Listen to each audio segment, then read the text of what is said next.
Hip-hop is in big trouble right now, and not in a good way. Jim Jones, the famous rapper from Harlem, has just been arrested in a huge FBI operation. But this is not just another celebrity getting into trouble. This could destroy his career forever. A leaked video has come out, showing shocking secrets and hidden deals that nobody expected. Social media is going crazy. The video of his arrest is spreading fast, and fans have so many questions. What was Jim Jones involved in? Who leaked the video? And why did the FBI move so quickly?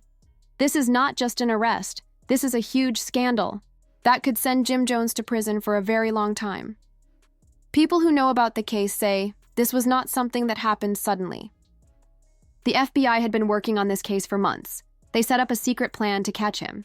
But the big question is, was Jim Jones tricked, or was he really doing something illegal in secret? The music industry is in shock. Some celebrities are still supporting Jim Jones, but others are staying far away from the drama. Nobody knows what will happen next. But one thing is clear. The more people find out, the bigger this story becomes. This story is getting crazier, and I promise you, it is far from over. Get ready, because we are about to break down exactly what went wrong for Jim Jones and how the FBI finally caught him. Jim Jones has always lived on the edge. He is not just a rapper, he is a businessman, a hustler, and someone who knows how to move in powerful circles. He has spent years balancing his fame in the music industry with a reputation that kept him both in and out of the spotlight. But this time, it looks like he got too close to danger. This is not a social media stunt. This is not an industry rumor. This is not just a fight with another rapper. This is the FBI. The news of Jim Jones getting arrested in a high-profile FBI sting spread everywhere. And this was not just any arrest. These are serious charges: conspiracy, financial crimes, and illegal dealings. Fans were shocked. How did this happen? What was really going on behind the scenes? And most importantly, what did the Dipset icon do next? For months, there had been whispers about Jim being involved in something big, something secret. People close to him started noticing things, and now, it looks like the truth is finally coming out. People close to Jim Jones started noticing changes. He met with mysterious people, made strange moves that did not make sense, and suddenly became more secretive than ever. Then one day, a video came out, a video that was never supposed to be seen. In the dark backstage of a high-end club in New York, Jim Jones was caught on camera having quiet, serious talks with people who had been on the FBI's watch list for a long time. These were not rappers. These were not music executives. These were people connected to something much bigger, something dangerous. And in that low, muffled conversation, a few words stood out: coded messages, money transfers, and a deal that had to stay secret. At first, fans refused to believe it. Could this really be true? Jim Jones had always been seen as a smart businessman, someone who knew the streets but was not foolish enough to get involved in something this risky. But then, law enforcement confirmed it. This was not just some random leaked video. The FBI was using it as evidence in an active case. Jim Jones was not just watching from the side. He was a key part of it. And now, federal agents had been tracking him for a long time. Jim Jones had no idea that every move he made was being watched. He did not know that his phone was being tapped, or that some of the people closest to him had secretly turned into informants. They were recording everything, every transaction, every secret deal. So what was Jim really involved in? The FBI had been following a huge underground network connected to money laundering, illegal businesses, and people already under federal investigation. According to newly released documents, whether Jim Jones knew it or not, he had walked straight into serious trouble. Federal agents had been waiting for the right moment to arrest him, and the leaked video was the final piece of evidence they needed. Once they had enough proof, they were ready to act. For Jim, that night started like any other: exclusive parties, luxury, and powerful connections at one of the most high-end VIP lounges in the city. He had just finished hosting a private event. It was supposed to be a night of celebration, networking, and success. But outside, the FBI was waiting.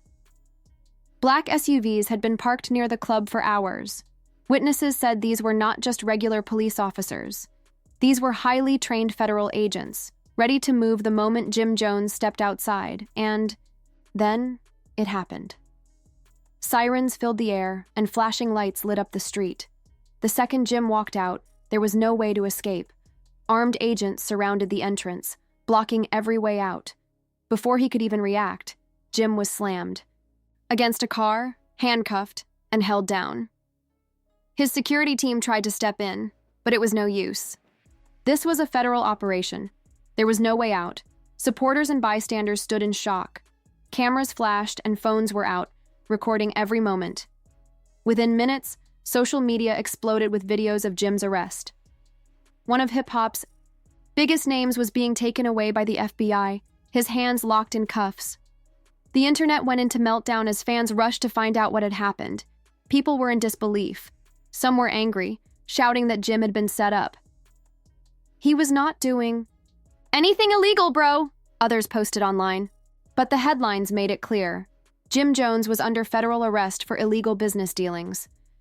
As the chaos unfolded, one witness remembered Jim's last words before he was pushed into the FBI vehicle. Jim Jones looked around in shock as the FBI agents pushed him toward their car. "This is crazy. Are you really going to do this right here?" he said. "I am not saying or doing anything." But it was too late. Within seconds, Jim was gone, taken away by federal agents. The car door slammed shut, and just like that, hip-hop's Dipset legend was in federal custody. And the worst part? This was only the beginning. In the back of the black SUV, Jim sat still, his hands tightly locked behind his back. The cold metal of the handcuffs dug into his skin as reality hit him hard. This was not some mistake. This was not something a few calls to the right people could fix. This was the federal government, and when they made a move, they did it with a plan. As the SUV sped through the streets of New York, Jim's mind raced. How did this happen? He thought. I never left a trace. I never said too much. I never trusted the wrong people. And yet, somewhere, somehow, he had made a mistake. Now, the whole world was watching. His phone was already taken away, but he did not need it to know what was happening online. His name was everywhere. Social media was flooded with posts. Hashtags filled Twitter. Bloggers and analysts were picking apart every second of his arrest video. The story was out, and there was no turning back. Jim's team was in full crisis mode, scrambling to control the damage. But this was bigger than anything they could handle. There might not be any way to fix this. When the black SUV pulled up to the heavily guarded federal building, agents were already waiting. As the door swung open, Jim was pulled out roughly. His designer jacket, now wrinkled from the harsh treatment, hung loosely off his shoulders. Cameras flashed, but Jim showed no emotion. He had learned long ago, showing fear was a weakness. The intake process was quick. Paperwork, photos, fingerprints. The agents moved with cold precision, treating Jim like just another case. They were not concerned about his fame or his history. They had a job to do. Then Jim was taken into an interrogation room. The space was small, cold, and empty, built to break even the strongest men. In the center, a single metal table stood with 2 chairs on either side. The harsh lighting cast deep shadows over Jim's face, but he did not react. For a long time, he sat alone. No lawyer, no answers, just silence. Jim leaned back, forcing himself to stay calm. This will not be the end of my story, he thought. Then, the door opened. 2 FBI agents stepped in, their suits perfectly pressed, their faces impossible to read. One was an older man with sharp eyes, the kind that had seen it all.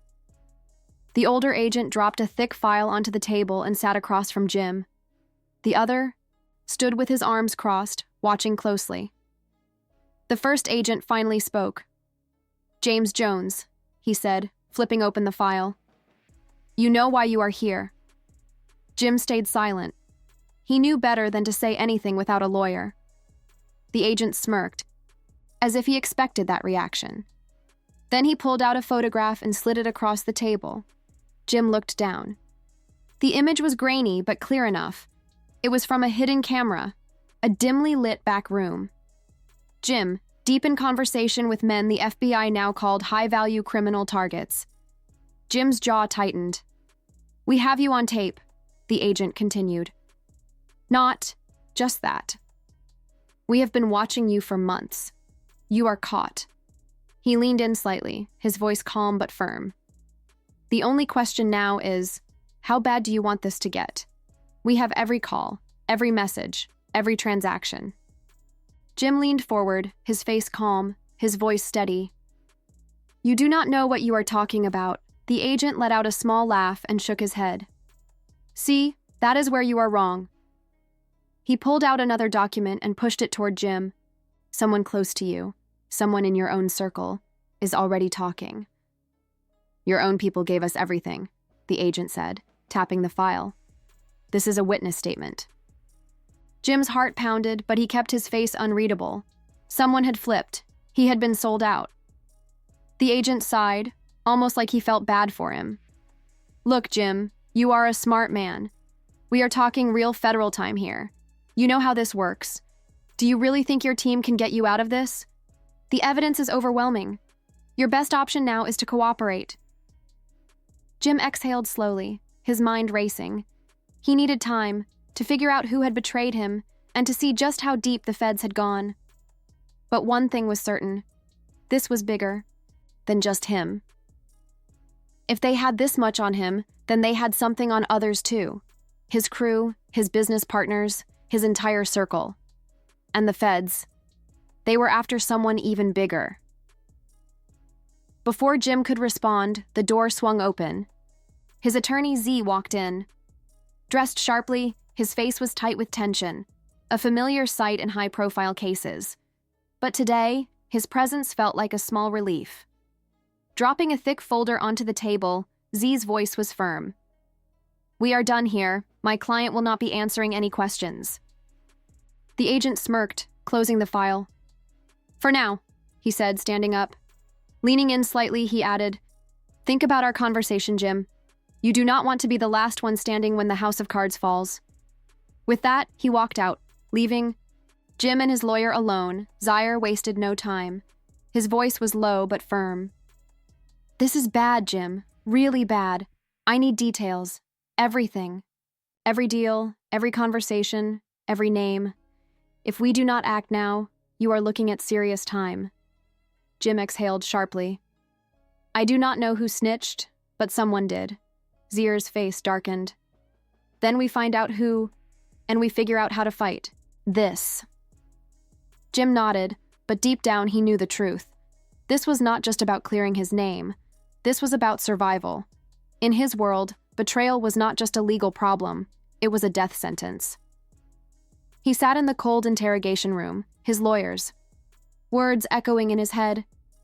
"This is bad, Jim. Horrible. He had beaten smaller charges before, but this was federal. This was different. And worst of all, someone close to him had flipped." That thought stung more than the cuffs around his wrists. Who was it?